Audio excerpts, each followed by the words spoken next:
came from islands full of dreams, crossed the ocean chasing peace, worked with hands that never stop, till my body said you've done enough. The bills kept knocking at my door, no savings left to fight the storm. But even when the night fell long, my faith kept whispering, hold on. I thought my story ended there, but grace rewrote the page again. Broken roads can still lead home, even when the world says you're too late.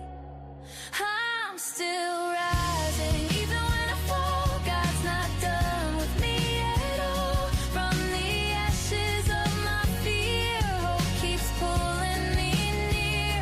I'm still standing, pain and all, with no income and no walls. But I found a brand new way to live, and now I rise and I will give. They said retirement means the end, but I chose to dream again. Didn't need to chase my friends or carry boxes just to win. Step by step I found my voice in a world online that gave me choice. Learning slow but standing tall, my purpose didn't fade at all. Some days I doubted every move, but faith reminded me, when life closes one big door, there's a window meant to be. I'm still rising, even when I fall. God's not done with me at all. From the ashes of my fear.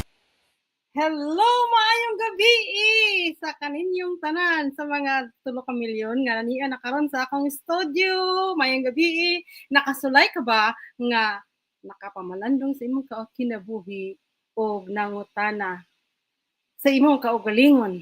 Mao na ba gyud ni ang katapusan sa akong istorya? Mga higala ming gabi kanyang tanan.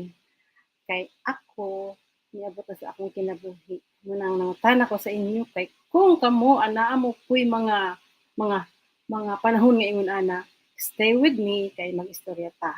So wala kailan ako si Ate Binky Bisaya sa Mindanao, Pilipinas, sa Misamis Oriental, okay? O karon nagpuyo na sa Ontario, Canada.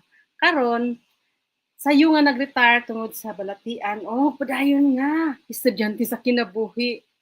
Ngandoy og nagtuo nga dili pa ulahi ang tanan aron magsugod pag-usab. Dinhi sa atong night chill, maghisgo ta og bahin sa atong kinabuhi, okay? Unya atong mga pamilya, atong panglawas, atong mga pangandoy nga magbiyahe, paglaom, personal growth ug mga bag-ong posibilidad karon sa online. Aro unsa pa ang atong bisan unsa pa atong edad. Okay. Busa kuhain yung mga kape diha or tea kung namo sa Pilipinas kape kay maayo kay buntag pero diri magtubig lang sa pa karong gabi na. Okay? Ug mag-uban ta o magkulok ka dildo mga igsoon sa atong topic karon nindot kaayo. It's all about our family, our friends, and what truly matters. Unsa man gyud importante sa atong sa inyong kinabuhi, inyong pamilya, inyong amiga o unsa man gyud inyong hinungdan kay nga manimbasog man ta sa matag adlaw. All right? So, at the end of life, people remember moments, not things. So, ang mga tao madumduman gyud nila ang atong mga kanang togetherness or closeness or what we are, our moments, right? Dili ang ato yung dili ang atong mga bahandi, di ba? So, pamilya gyud ang mag matters mo nang daghan kaayo nato nga mga Bisaya nag-abroad. Kinsay mo agree diha? Comment below nga mo abroad aron tungod sa pamilya, di ba? So, ingana gihapon ta inana gid ta maningkamot ta para sa atong pamilya. Most of us labi na sa atong mga Pilipino, no?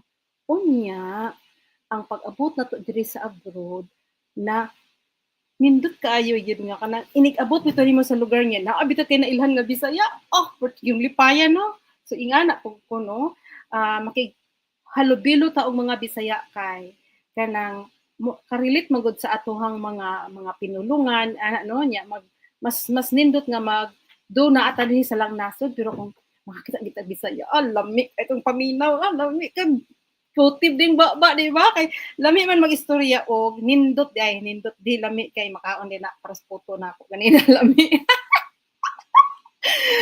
nindot nga makig hinabi sa mga Bisaya.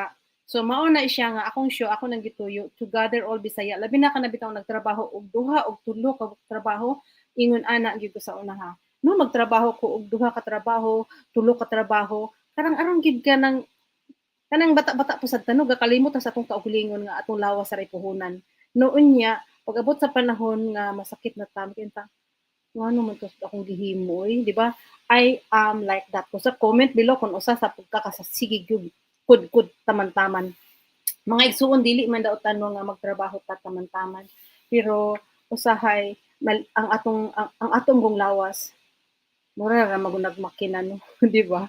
Unya niabot ko sa punto nga nasakit ko na total disabled ko mao nang hinungdan nga nituon ko og bagong skills online kay kabalo mo mga igsuon karon diri sa ato ang social media daghan na kaitag pwedeng pakagkitaan mao nang kita mangita gid tag mga tao nga makarelate bitaw gid sa ato mo nang nagtawag ko sa mga kabisayaan kung kinsa sa inyo nga nagtrabaho sa abroad nga gusto nga makakita og kanabitang legit nga pakakitaan ingna lang ko ingna nga unsa din na siya ako igo lang ko mo guide ninyo kay kung dili pud ninyo trabahoon sa tinuod lang dili gud na siya mo work for sa imo kay dili man ni siya kanabitang pag sugod nimo makakwarta din ka in any business basta legal gid na siya kinahanglan gid na siya hard work ang foundation ang pinaka importante kay ang business asa kang business pag ingon adto gani kapihan niya ang isa ka tindera maldita ang isa buutan makamo adto bahala na lang tong ko ano mo adto si kagbuutan kay at entertainan kag maayo kung katong isa nga pag maldita nga mugot ang dagway wag mawala pud ang imong it attracts the energy so ang energy nga mo attract sa ato didto gyud pa no so ingana ang negosyo in anything isip unsa pa nang negosyo imong ingon naa gyud na siya ang about sa pagdala nimo sa imong mga katawhan kay ang negosyo katawhan gid na siya in anywhere labay negosyo nga ikaw lang no di ba ang negosyo is all about people it's all about nakanindot kung ang ganahan ako aning negosyo is all about helping and guiding no I don't need to be tech savvy because there is guide may na mga guide so kinsa sa inyo nga gusto diha nga motuon og nga mag-imagine you imagine your life 5 years from now unsay may tabo nimo 5 years from now kung adlaw-adlaw nimo himuon imagine that no kay pareha ra gyud na sa giingon sa Ginoo lihok tao kay tabangan ta ka unsa ang pagtabang niya nga maka naglihok no so mo nang show gid ta kada adlaw og mo show ta mo guide sa tao na this is real and there is something that you could learn and you can travel together with your family you can go anywhere you want to go okay you grow personally so mao na siya ang nindot diri so dili ang imo dayong mga magkahiusa mo uban sa imong pamilya di ba ang you can go to your friends anytime you want nya ang imong trabaho dili na ka magtrabaho og di ba ang ato manggong naandan trabaho gid ka og 8 hours mata pag mata nato kaon ato ning trabaho pag magtrabaho balik tulog mura bitaw siya rotation mao na siya atong naandan pero sa negosyo ang nakanindot kay anytime you want this ang imong oras ang oras imo you can do it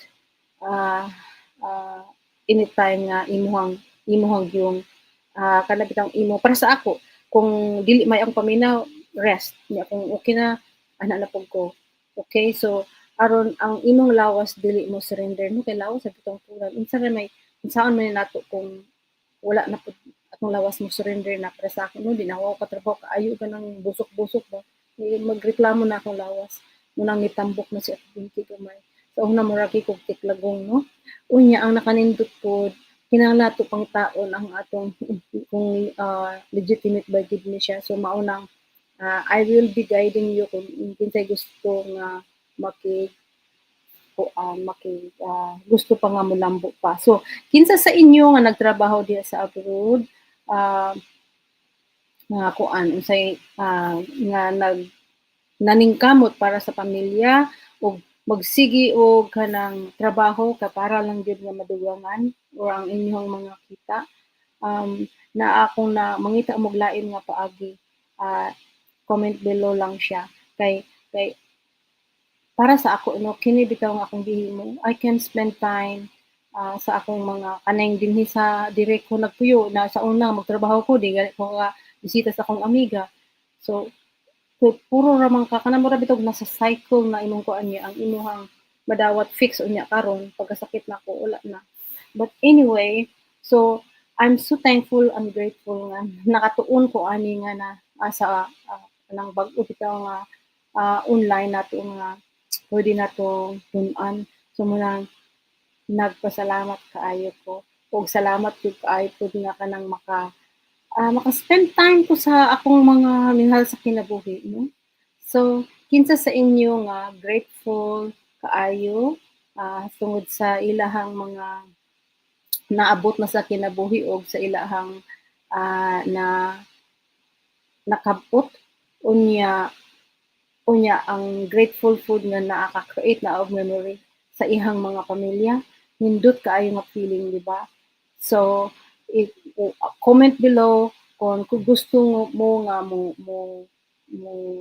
create pa og more time and naamoy work balance sa inyong paghimuon labi na kung mga nanay diha nga sus magdagan in town kay mag-adto pa sa daycare, mag-adto pa sa trabaho, mag-adto pa sa meeting, magluto pa, maglaba, natanan.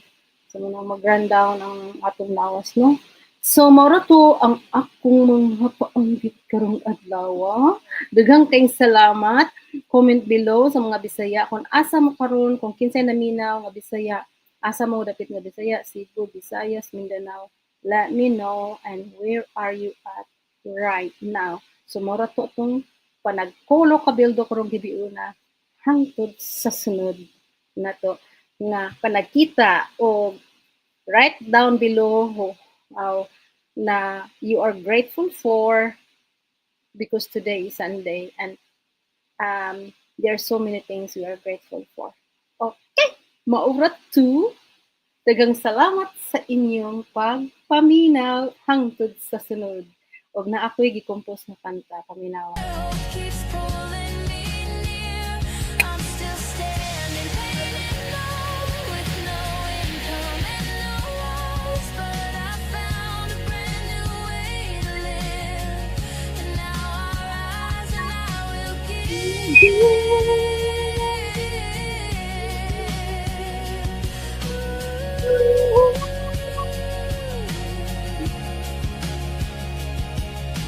Scarborough is the Filipino roots. My scars became my seeds of truth. Disability didn't steal my flame. It led me to a higher name. And now I tell the world with pride, your comeback starts when you decide. I'm still rising and I'm falling.